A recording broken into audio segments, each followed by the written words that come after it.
It's the Brad and John Show. Brad and John Show. Today's date is July. It's August 4th. August 4th, 2025. This is the B block, the Bravo block, which means we start right around 7:20.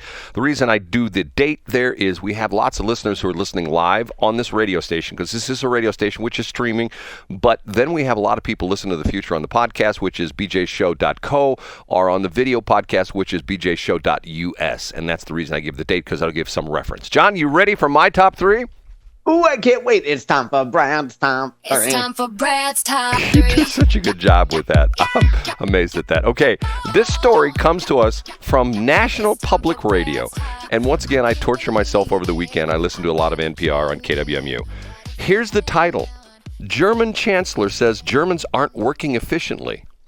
And the article, and it's interesting, it's a formatted, if you want to listen to it, you can go to npr.org and listen to the whole thing. Amid a labor shortage, German Chancellor Friedrich Merz calls on Germans to work more hours. He's saying that the German people are rapidly becoming the least productive people in Europe.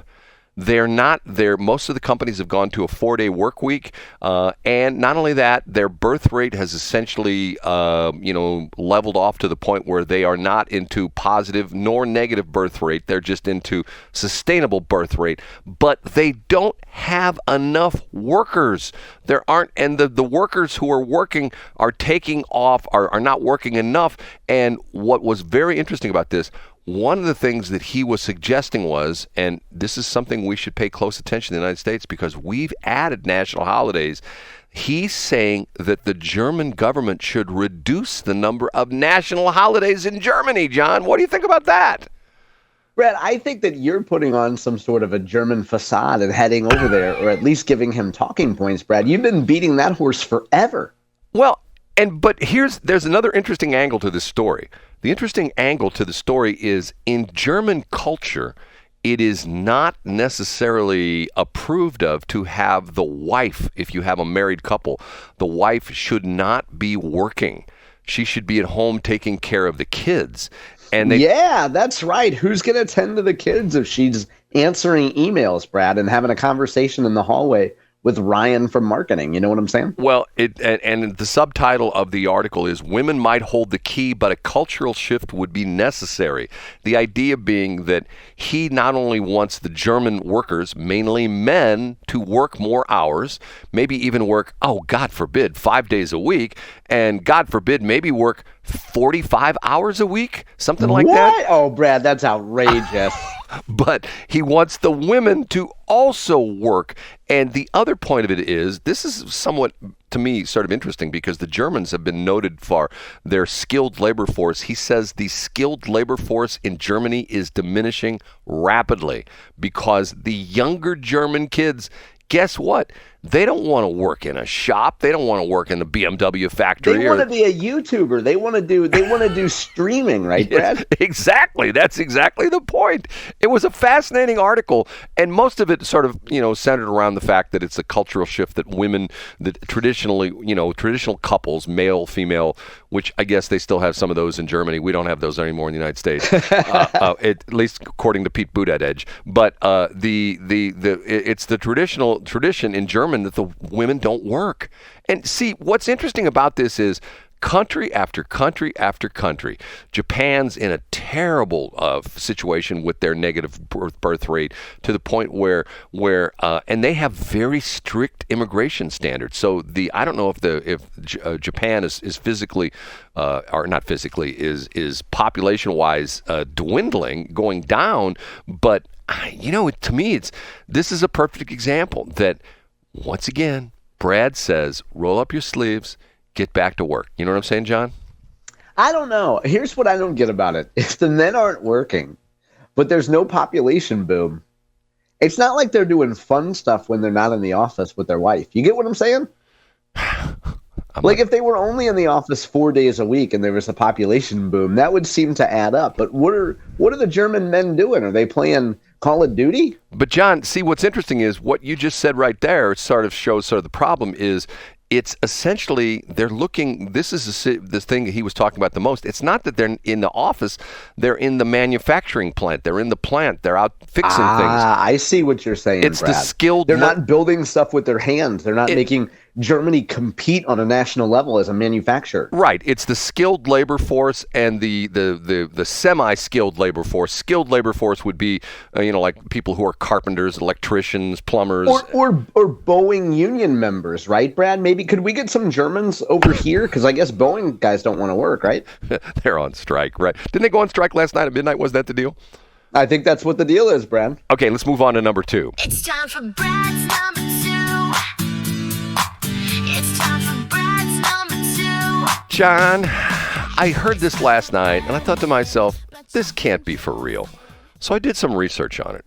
Remember when we have the wildfires in California where some of these, and there were quite a few people who were killed, and there were areas, some cities, small towns and things like that were just sort of wiped off the face of the earth? Yeah, I do remember that. Okay, this is not necessarily the LA fires. This is like the California wildfires, okay? And there was a fund that came up that raised $100 million. And you know what the interesting part of this is? Oh no, are you going to break my heart? Did not all of that money go to the victims? So far, from what they said last night, what I've been able to read, none of the money went to the victims. The money went to, are you ready for this? Yes. NGOs. The money, no. Yes, the money. Overhead and administrative costs. Right, the idea. An NGO, for those of you who don't listen to NPR, stands for non-governmental organizations. And John, I always, whenever I bring up NGO, I ask John, name off some NGOs. You're real good at this. Oh, like the Gates Foundation would be a great example. You could think of them as, most people would hear their name and think, oh, they must have something to do with the government. No, they're not government, but they get government money. Sorry, I was drinking a little bit of my Mountain Dew. Yeah, no money has gone directly from this fund. And the interesting thing about it is the article referred to one of the NGOs that got money from this fund that people donated to is in Sonoma County.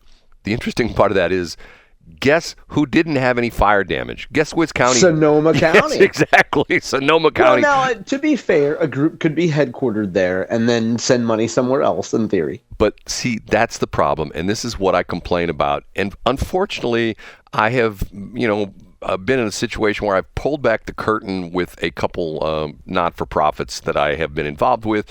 And I've told the story one time before about I was, for a long time, we did Over the Edge, where we rappelled off of buildings for the, who is it? The Special Olympics. Special Olympics. And we did that for several years, and I got sort of known by the Special Olympics people.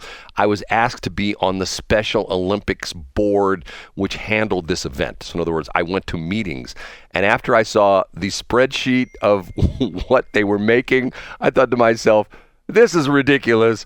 I think one year we lost money on it. And I thought to myself, okay, here we go again.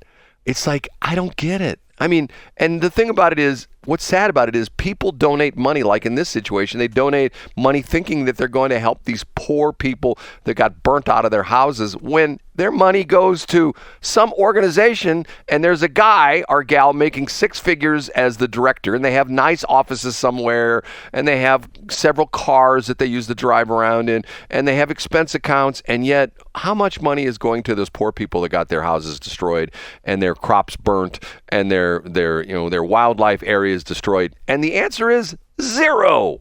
Isn't that sad, John?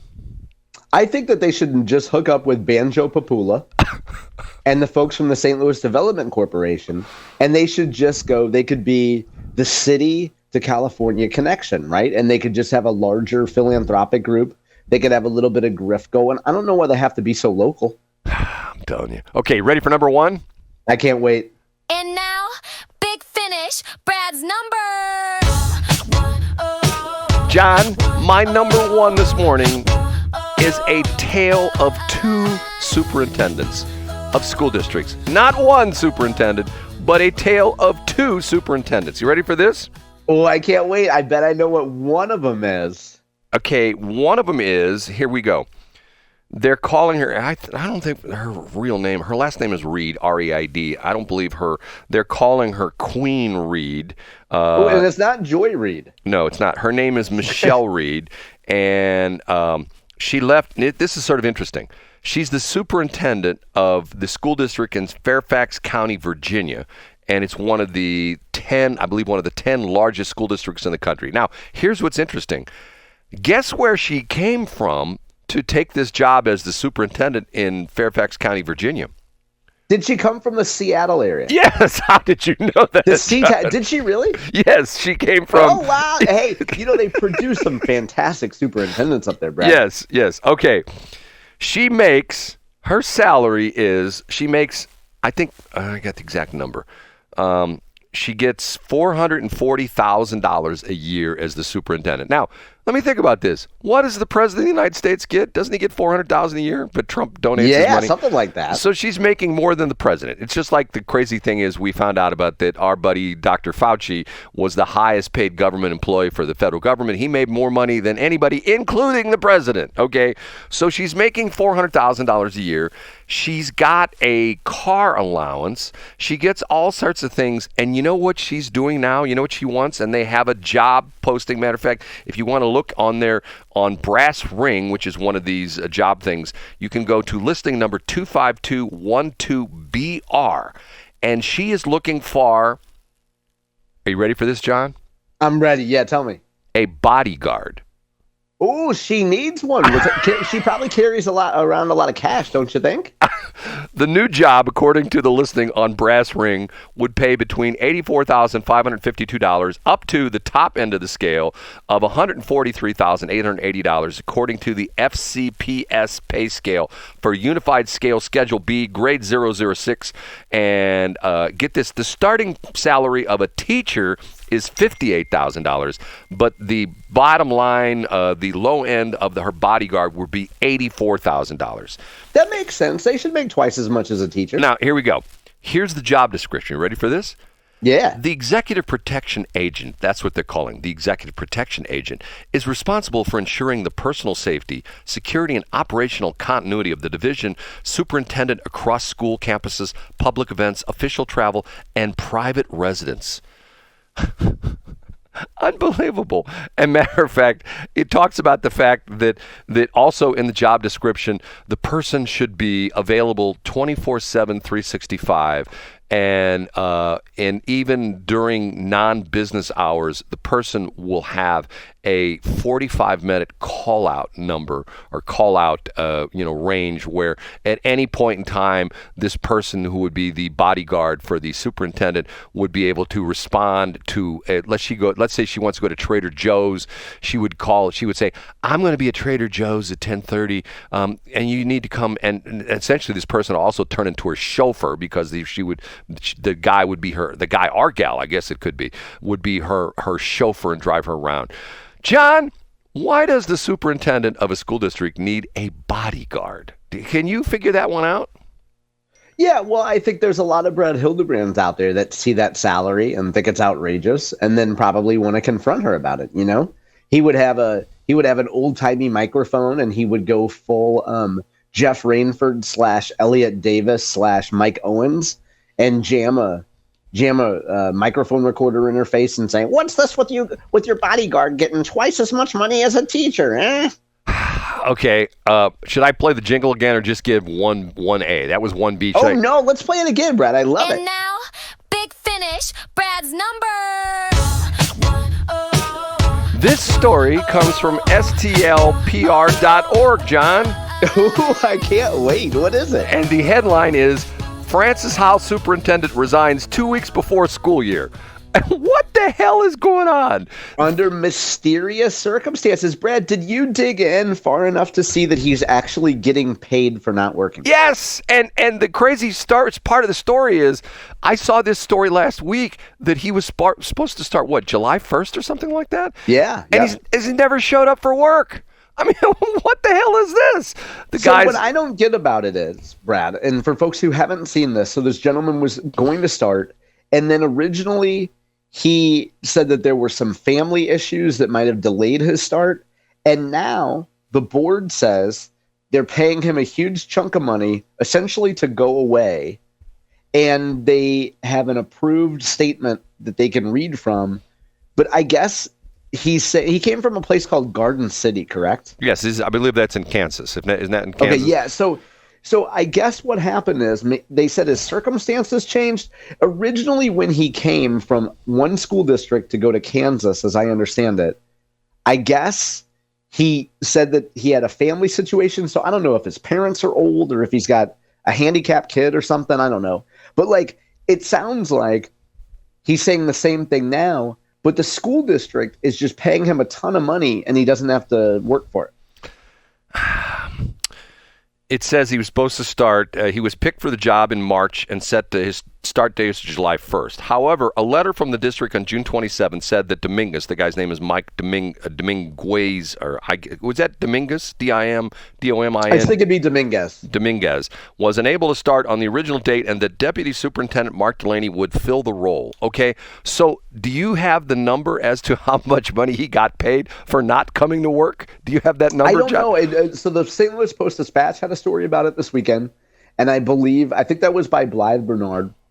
And then I saw St. Louis Public Radio just posted something over the weekend as well. I believe the numbers. I believe he's around 400, right? I believe so. Did they pay him a whole year? They paid him most of his year, I think. See, John, I had 4 kids that went through Francis House School District. Okay, and I know you have a tie there as well too. I won't mention what it is. Okay, I don't understand this. I mean, why don't they just take $400,000 and put it in $1 bills and pile it up in the parking lot and say, hey, everybody come, we're going to burn $400,000 in the parking lot at Francis House High School. Yeah, it could be a bonfire for homecoming. Right, it's going to be fun. You've never seen... And to answer your question, Brad, sorry for interrupting, but to answer your question, here's what the Post-Dispatch reported this weekend. In exchange for his agreement to resign, the district will pay Dominguez a lump sum of $229,000, which represents 11 months of his $250,000 annual salary. So I was wrong. He was not getting $400,000. He was getting $250K. So they're going to pay him 11 months for not doing anything. What the hell is going on with superintendents, especially in St. Charles County? We had the Danielle Tormala situation out in Wentzville, right? She got a pretty penny. She got a nice check. She got paid off. There's been a rotating. I mean, Bernie Dubray was the superintendent of the Fort Zumwalt schools for I think like 30 plus years, some number like that. I still see Bernie at events. Bernie, to me, I've never had to work for the guy, but to me, he seems like a very level-headed guy. I've not had too many people who've said bad things about him. You know how there's people go, well, he's my superintendent. I hate his guts. Everybody that I know who's worked in the Francis House or the Fort Zumwalt School District has said good things about him. He leaves, and after, I think he's only been gone 4 years. I think they're on their 3rd superintendent since he's left. Then Zumwalt is? Really? I didn't know that. Oh, yeah. They had a guy who was there because I ran into Bernie one day and I say, Bernie, you were there like 30 plus years. Your replacement lasted a year and a half. What's going on? He's really good guy. He won't say too much. He says, I don't know what's going on. He's sort of being non-committal by it like that. But yeah, and then you've got the situation. Remember, you had the very interesting situation down in south of the St. Louis Metro in Jefferson County in Fox School District. You had the superintendent down there who had her husband on the staff and all sorts of crazy stuff was going on that. What is going on with these superintendents? I mean. Yeah, I think it's just, I'm guessing, Brad, that it's like in every other industry, you just have folks who want to work somewhere for a couple years and then head out for a better opportunity. They don't really feel like they need to stay in a community for a long period of time. But here's the quote that Blythe Bernard I'm sorry, it wasn't Blythe Bernard. It was Monica Obradovic. So she covered that for the Post-Dispatch. She noted that the Board of Education president, Stephen Blair, strayed slightly from the prepared message when announcing Dominguez's departure. And Blair said that the superintendent, quote, decided to pursue opportunities that better align with the current needs of his family.